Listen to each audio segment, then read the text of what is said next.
So I've been talking about superheroes and villains in the playroom.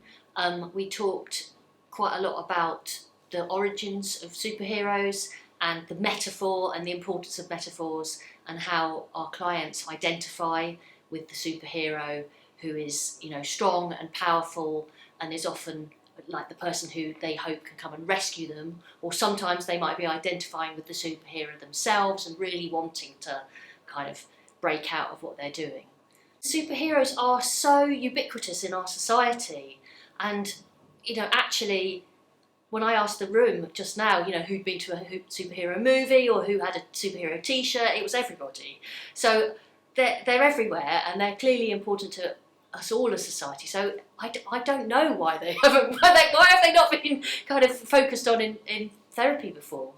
Maybe they're just too prevalent, people are not, but I mean they certainly are showing up in playrooms. I've seen superheroes used a lot, particularly I would say in cases where there's been domestic abuse, and it's about children being able to find their own power in situations where perhaps there is somebody very powerful in their household and they're able to enact that power struggle, and maybe then the superhero's either there to come in and rescue them or help them with that situation, or they're able to identify with the superhero and find that sort of personal inner strength in order to do it. So I've seen a lot of kind of like fighting between, the good and evil dichotomy of the superhero, really.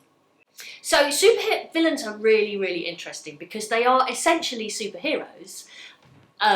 They have origin stories, they have costumes, they're really powerful, but whereas superheroes are working for the good of others, largely, supervillains are coming back and it's all about self-interest.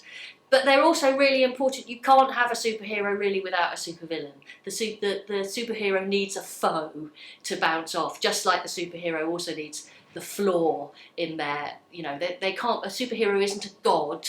They can't win over everything. They need something to push back against, and for there to be that interplay between good and evil, that is like the fight wouldn't be there otherwise. So they're really important, actually.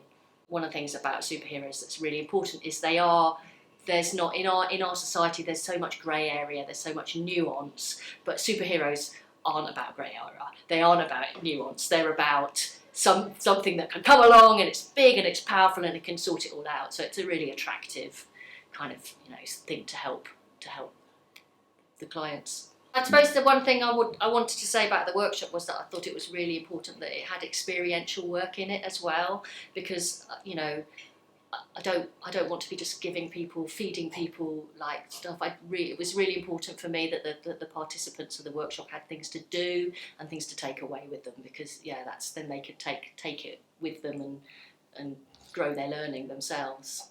If you were to be any superhero, which superhero would you Oh, be? well, as I said to the workshop, I was going to wear my Wonder Woman t-shirt, but it was too hot. And then someone actually said to me that she was really disappointed. I said, I'm just going to the loo. And she said, I thought maybe you were going to change into a superhero costume. So, yeah, I think it'd be Wonder Woman, maybe slightly longer shorts, though.